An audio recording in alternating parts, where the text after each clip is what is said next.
Здравейте, днес ще ви покажа как може да оправите емка, която не ви идва добре от пълнители, когато проблема в пълнителя и не е в самата реплика.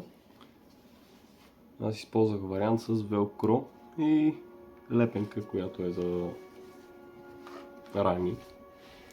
От горната страна имам лепенка и тук съм сложил велкро, за да може да притиска пълнителя по-натам.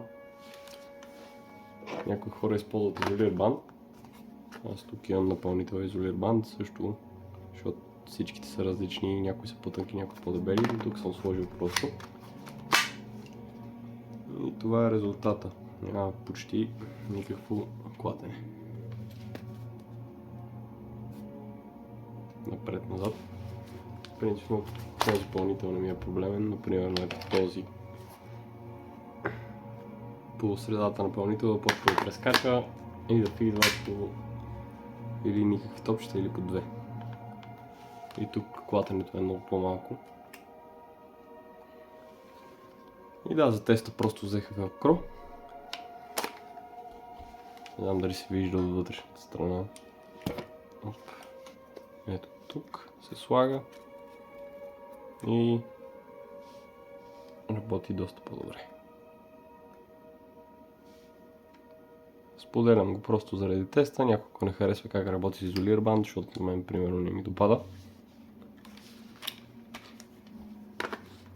Пробвам този.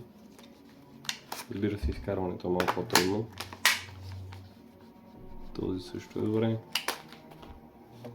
Това е оригиналният пълнител. Не е това. Този не го ползвам, защото е счупен. Ето с този ми беше най-големият проблем и тук съм сложил малко велкро и тук. Ето това представлява, ако никой не знае. Защото той изглежда дебел, тлъст, ама всъщност не е. И той е много добре, защото преди се клатеше доста. И този на Spec на Arms. И той е доста добре. Това е. Надявам се на някой да съм помогнал, ако има проблем с мисфидване и лобли, такива клатещи се пълнители. Чао!